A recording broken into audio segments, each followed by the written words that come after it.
Speaking of branding, there is no mistaking that you like bold colors. Oh, I love color. I Look at can't get that. enough of it. And like, I don't know if this is like a funny little connection in my brain, but like color actually makes me hungry. I wonder if there's some sort of like synesthesia connection in my brain. But like for me with color, more is more is more. Like there is no like beige, black and white theme in my life ever. Like it's just how much color can I surround myself with? And that's what makes me happy. But that's not to say that's the only way to go about it. G'day, welcome back. Episode number 51. Really excited to bring Tara Leslie. How would you describe yourself? I would say I'm a portraiture artist, a fine artist, mixed media artist. One of the areas that you are really good at that I'm really excited to bring to everybody listening is the color correction, using color creatively. You use big, bold colors. You understand color theory. I remember you telling me about working in a carpet company and having to get the accurate colors. And it's a challenge that we all face with taking photos, whether it's just for photo enthusiasts or as small business owners for social media.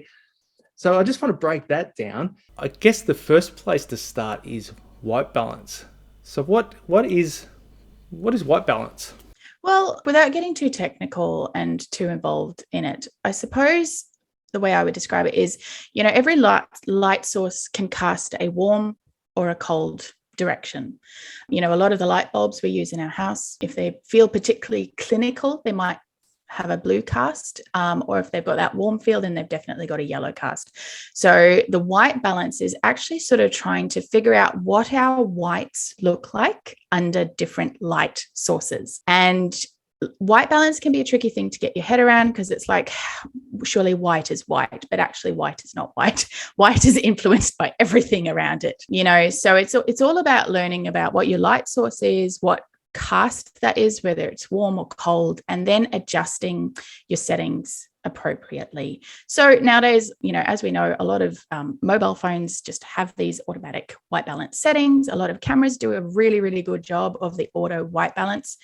But it's still really important to know because with that warm and cold cast of a light source,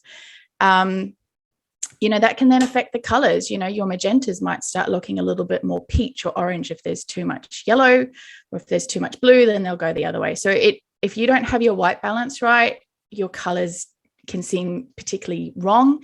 Sometimes if they're too warm, they can feel really icky, and too cold, it can feel too clinical. And not only that, you've got the tint as well. And the tint is one of those things that really throws people off. And we're moving between green and magenta.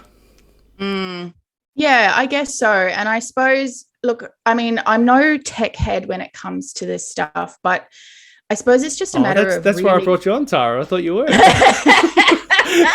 Look, for me, I would say I sort of intuitively feel a lot of this stuff, particularly when it comes to the color correcting work. There is actually a degree of intuition that goes along with that.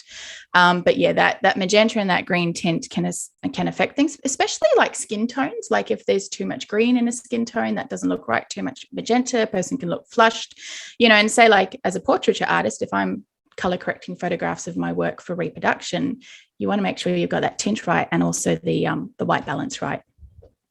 Yeah. And you were telling me before we started recording about the carpets and some of the issues you used to have when, because it's one of those things. I wrote it down. There's a technical term for it. There's what is it? Metamerism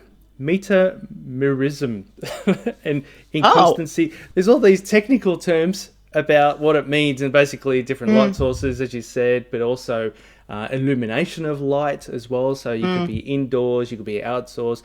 I did a workshop with a lady who a dressmaker, and she said I can't get the colors right. Stand outside, take a photo. Go inside, take the mm. photo.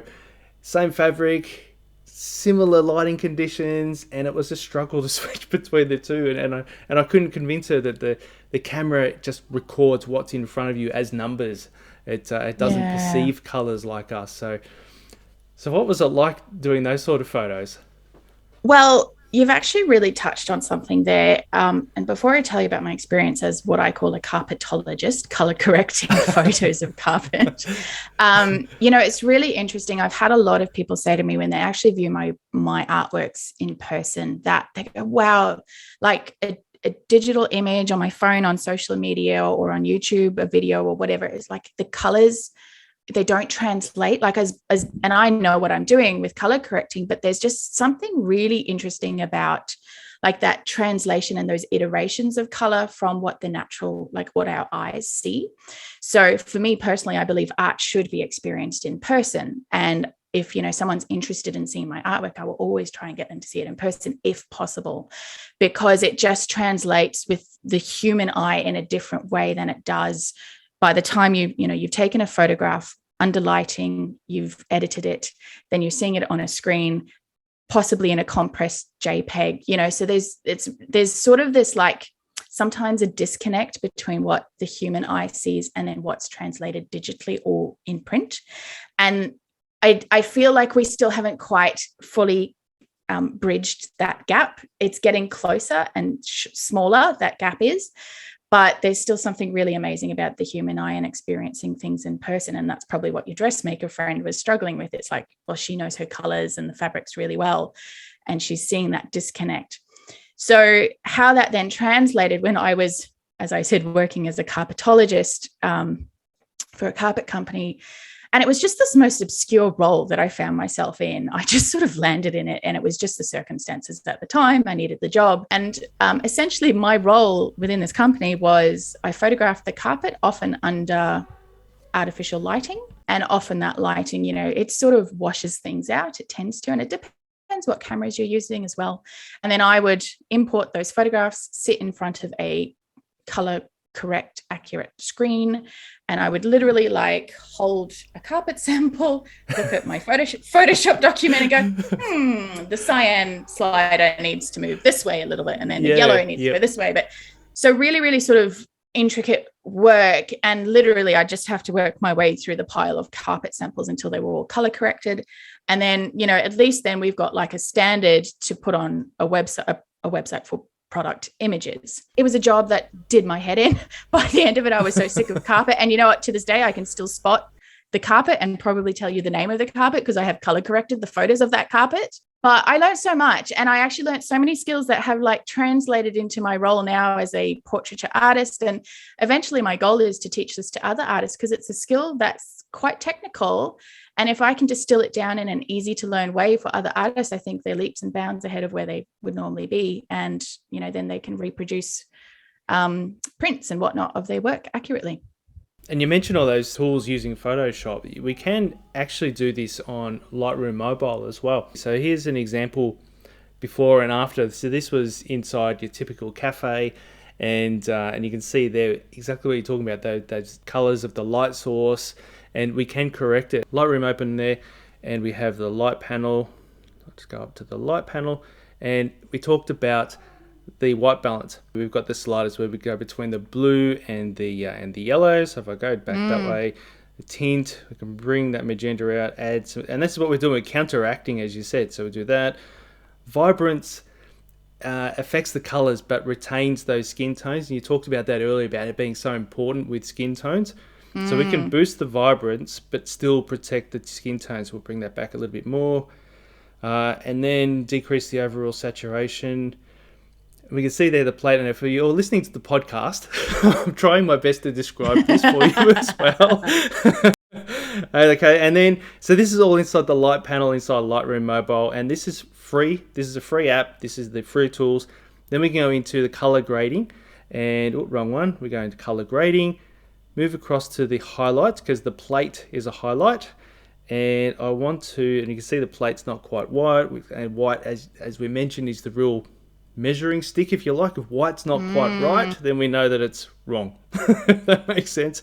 So what I want to do is drag that until I get that white looking really good, and then go through and reduce the saturation and get to that point there. So that took 30 seconds maximum to do that. I love it. I just love that we have such accessible tools now. All on your smartphone. And you touched on Photoshop. Now with Photoshop, you can do Photoshop on your iPad.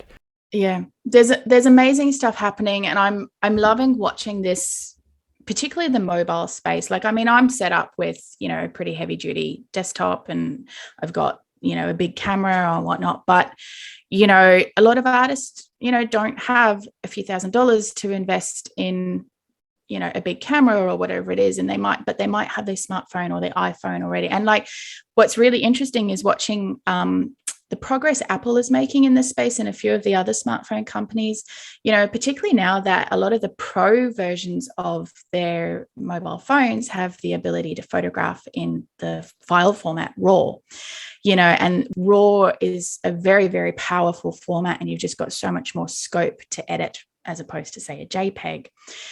So I just think it's now all of these tools are empowering, whether it's amateur photographers or whether it is artists who want to photograph their work and replicate it and then send it off to print. They're just so empowered with all of these mobile editing tools. And I'm so excited to see how it's coming leaps and bounds. And even in the video space, which is a whole other ball game, but even in the video space, the mobile editing power is just getting really, really interesting. And it's really important, as you say, marketing is such a big part of your business if you're selling things, and it's so expensive to go and hire somebody to photograph your artwork. And social media is a hungry beast. You've got to keep feeding it. You've got to be consistent. And I mean, it's fantastic to hire somebody like yourself back in the day when you were doing it for other people. It's expensive. So empowering, being empowered, and with your creative coaching that you're doing with the workshops, that is helping people and empowering them to get out there and sell themselves. Because I know myself, I would much rather create a new course than get out there and try and promote it and sell it. And but it's really important. It's part of, because that's what we do. And even if you're a photo enthusiast who feeds off that positive reinforcement, and you create photos because you get that little dopamine hit of friends and family going, wow, that's a fantastic photo of your garden. Yeah, these are all skills that are really important to not only improve your business, but also improve your own satisfaction in taking photography as well. Yep. And just touching on that social media thing, like, you're right, it is a hungry beast, and that's a whole other thing to get your head around. And so many of us creative types really struggle with it. And by no means am I the shining example of what to do. But it's so important to present your work in a way that translates well across social media. And part of that is having a degree of photography knowledge. Like, it's so interesting, this sort of content creator world we're stepping into.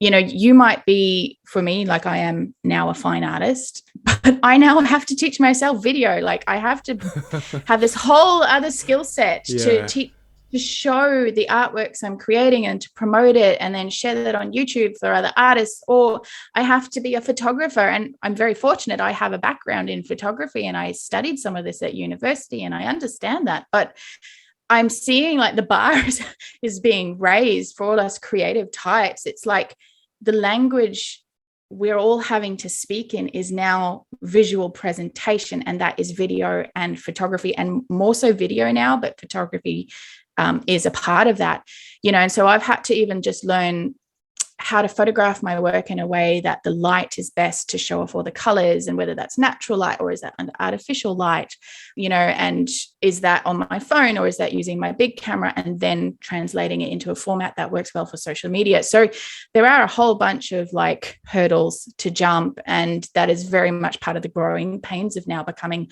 a creative type on social media. And we've all got to learn that learning curve is very steep for some of us. But unfortunately, it's the name of the game now.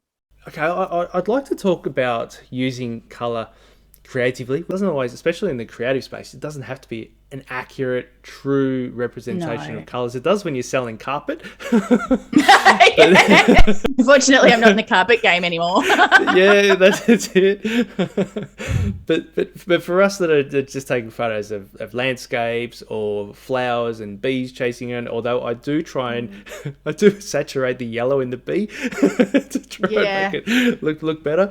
But that's a creative thing. Like, even that process of saturating the color in the bee, even though I'm making it look a bit more what our perception of a bee looks like, that's my interpretation of what it should look like, isn't it? Yeah, it absolutely is. And so and I was actually having this conversation with a fine art printer. Now, printers are interesting people to talk to because they're actually like so knowledgeable and artisans in their own right, particularly if they're fine art printers. And we were having this conversation and he was saying, look, most artists tend to bump up their saturation and their vibrancy quite a bit when it comes to replicating, their photos or their artworks. And that is a creative choice. Now, that can often depend on your style. So, for me, my brand is very bright. I often use a lot of neon colors, and even then trying to translate neon into print, that's a whole other very tricky skill. So my brand is very vibrant, very bright. I've got lots of really saturated colors. And so when I'm editing, whether that's on a mobile phone very quickly or whether that's actually sitting at my desktop editing, I tend to have almost like a preset in my mind. And if I was bothered to, I could probably create the presets for it. But I choose, now this is a choice, I choose to bump up my saturation and my vibrancy about, the slider is about 20 plus. I tend to increase my contrast a little bit. I tend to increase my exposure. So my everything just looks very bright, because that exposure is just bumped up that little bit more. I often bump up my white slider. I often drop down my shadows slider, and that tends to just be my natural inclination and my choice when I'm editing. However, it's really interesting watching certain photographers or watching other artists. Like there's one photographer I follow, and he's a very accomplished wedding photographer. And I look at his editing and I think I could never, ever, ever do that because it's so not my creative choice. He tends to increase like that real sort of almost that sepia look in his photos, that sort of old worldy look. It's a little bit less saturated, and maybe everything sort of the exposure's dropped down a little bit. And I've tried, like when I was experimenting, I was like, oh, maybe I could try edit and it doesn't work for my brand, and then I look at like a lot of illustrators and artists who have that real like cottagecore look. They love painting mushrooms and, little characters in the forest. And, so there tends to be more like browns and earthy tones in that. And so therefore their editing will follow the style of their actual creative like creating the artwork. So their editing might, be increasing those earthy tones a little bit and dropping the saturation. So, like you can sit here and sort of possibly have an existential crisis over like trying to truly replicate every color accurately. But I think it's so much more than that. It actually is so much a part of your branding, and it's a creative choice. And so something that you think is fairly technical and possibly a bit clinical, actually choosing to edit the colors in your work is actually a very creative thing and very intuitive to what your brand is. Yeah, it's really interesting. It's so nice to meet somebody else who actually reduces shadows. Yeah. I just like if I can. Yeah, for me, my approach to lighting, I mean, you can see my video set up behind me and my lighting. It's like, how much light can I blow out? Like, to me, it's like more is more with the light, and I want as little shadow as possible. And that's just my creative choice. And even when I'm now editing and color grading my video work, I'm sort of always trying to pull the intensity out of the shadows. But again, like that's just part of my brand and my look, and somebody else might choose to do it differently. Yeah. Speaking of branding, I'll just bring my screen up, and then I can bring this up. There is no mistaking that you like bold colors. Oh, I love color. I can't get enough of it. And like, I don't know if this is like a funny little connection in my brain, but like color actually makes me hungry. I wonder if there's some sort of like synesthesia connection in my brain. But like for me with color, more is more. Like there is no like beige, black and white theme in my life ever. Like it's just, how much color can I surround myself with? And that's what makes me happy. But that's not to say that's the only way to go about it. Yeah, that's a really good point. And that's one of the things that I've just written a blog just recently. Actually, I don't think I've published it yet. And it's all about color theory and how color can have an emotional and even a physiological effect on you. Color does that. Like that's like making you hungry. I'm going to have to update my blog. Yeah. Look, for me, it's like, and it's especially hot pink. If it's hot pink, I'm hungry, especially when I'm painting it. And it's the strangest thing when I'm like walking through an art supply shop and I'm like, ooh, that pencil is making me hungry. It's just this weird little connection. But for me, like, I think there's something to say about like that whole connection to our mood and color. Like for me, I get a lot of joy in color, and so many people look at my artworks and they go, oh, they're just so joyful because you just use so much color.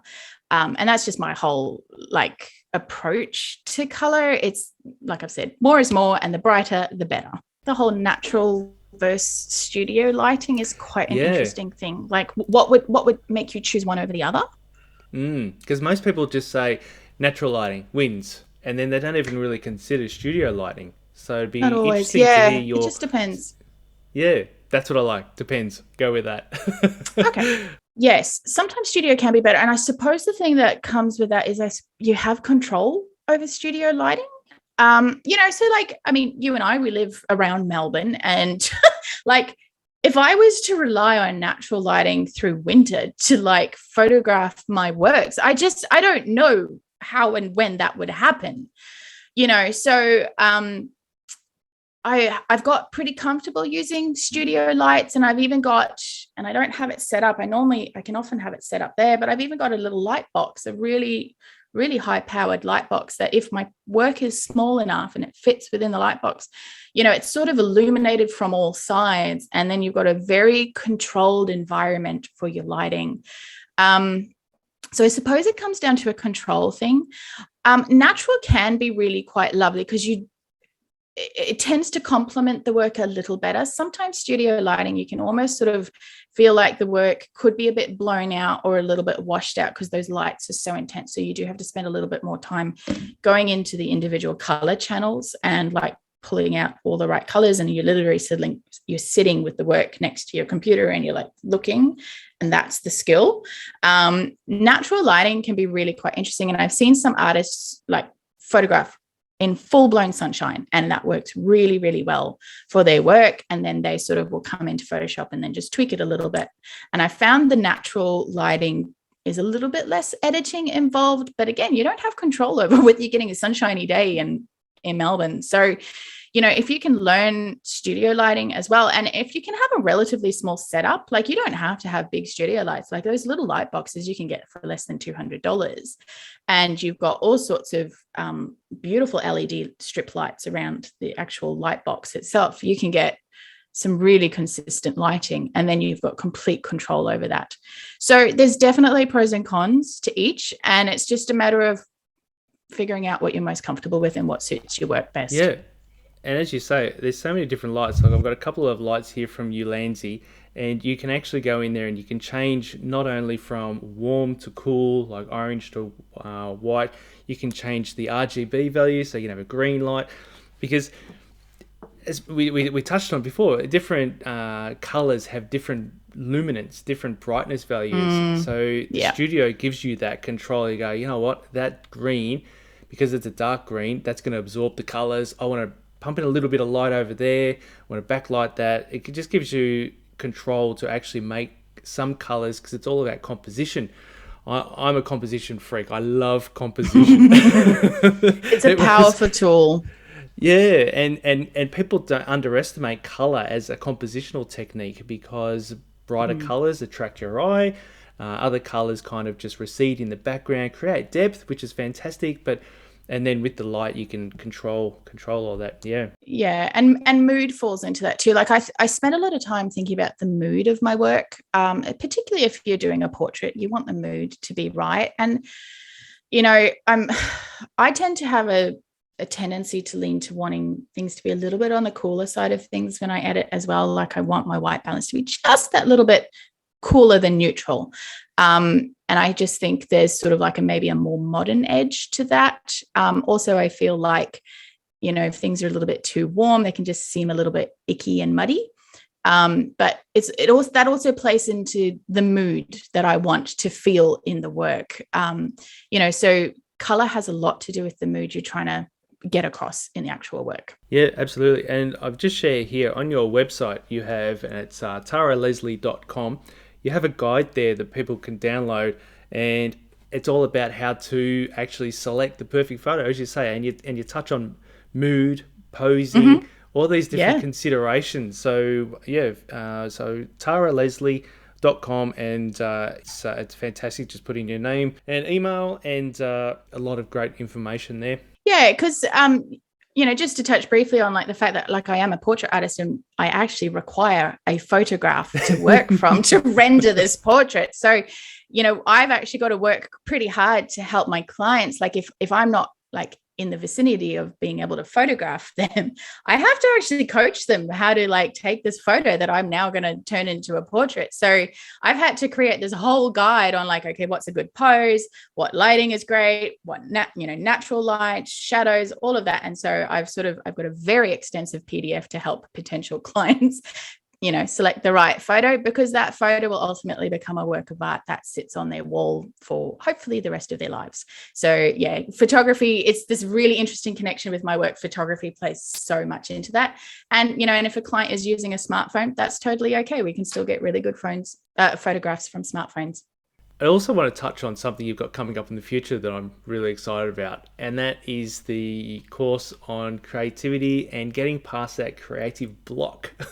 Yeah. I know that's something that, I mean, I've got my 14-day photo creativity challenge, and that's for the photo enthusiasts to go out there and do different things, try different things, just to try and get that spark and that sort of thing.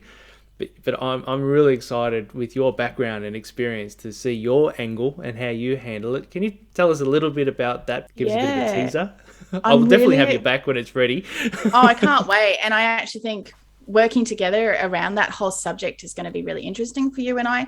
But essentially, I'm actually in the throes of writing it right now. I've sort of got a bare bones outline, but I'm really trying to fill it out now. The workshop will be called the Creative Blockbuster Workshop. And, in my, sort of creative career, I've come across a lot of friends and acquaintances that sort of say, oh, I like the idea of painting, but I don't have enough time, or I'm not clever enough, or I'm not talented enough, or I used to paint, but, and essentially you can sort of distill all of those things down into, they're actually creative blocks. So a lot of us, maybe at school might have been really creative individuals, or maybe when we were younger, we were really interested in painting or drawing or photographing or music or writing or whatever that is. But, as we grow older, and the like necessities of life sort of come knocking at the door, and we have to be responsible adults with a capital A, we forget what we were like as creative individuals. We stop playing and we stop being creative. And so then you can find yourself as a very blocked creative. So my whole goal with this workshop is to help people move through anything that could be a creative block, whether it's time, space, money, their inner critic. I talk a lot about the inner critic and the inner artist. I talk about how does play feed into inspiration, because we don't play enough as adults. We've forgotten how to play. This world is so big and so serious, and we've got bills to pay, and we forget that playing feeds into finding inspiration. So there's a lot of very interesting modules that are going to be part of this workshop, but essentially I'll be launching it. I'll have a beta group where I'll be testing it. And then eventually it will become sort of, I suppose, what they call like an evergreen digital workshop where people can purchase it. It'll be a video workshop. And maybe there'll be some like contact components where over Zoom, a whole group of us get together and touch base. So I'm really excited about it. I think there's a real niche for it. There is a book called The Artist's Way that a lot of artists might be very familiar with, but that a lot of people don't connect with that. And not to say that others don't, but a lot of people don't connect with that, because I would use the term, it's very like woo-woo and a bit spiritual. And if that's your thing, that's great. But, a lot of artists don't connect with the language that's used in it. And, some do. So I'm sort of trying to come at it from, there is definitely emotion involved in it, but it's a little bit less woo-woo, let's say. I'm hoping that it's going to be about an 8 or 9 week workshop. I'm really excited about it. And I just feel this is a thing I have to do. I have to help people creatively, because I think the world needs more artists. We need more artists, and we need more creative joy in our lives, whether that's as a professional or just in a personal capacity. The more creativity you can have in your life, if you are bent that way as a creative individual, the happier you will be. I'm excited. I can't wait to talk to you again about it. Yeah. Yeah. And knowing your generous personality and the way you communicate, it's going to be, and I love the way that it's going to be interactive, leading towards an Mm, evergreen. That's really smart. yeah. But you understand adult education. You'll come at it with different Mm, learning styles and apply all yeah. those. So it's gonna be a fantastic product. I can't wait. Fantastic. So where's the best place people can reach out to you, say thank you for this chat, and learn more Yeah. about you? Well, look, if you want, I can give you all of my channels and you can, I suppose, link them in the description on the YouTube channel at the very least. You can find me on Instagram at I am Tara Leslie, Leslie. I'm on TikTok under the same name. Alternatively, I have a very, very, very young fledgling YouTube channel, which I'm hoping will grow over the next few years as I sort of dedicate more time to this whole video thing. And that's just Tara Leslie. You will see a yellow sort of profile picture come up, like yellow background, and that's me. And I've already got a few little videos there, some sketchbook stuff, some time lapses. So there's a few interesting things happening on YouTube.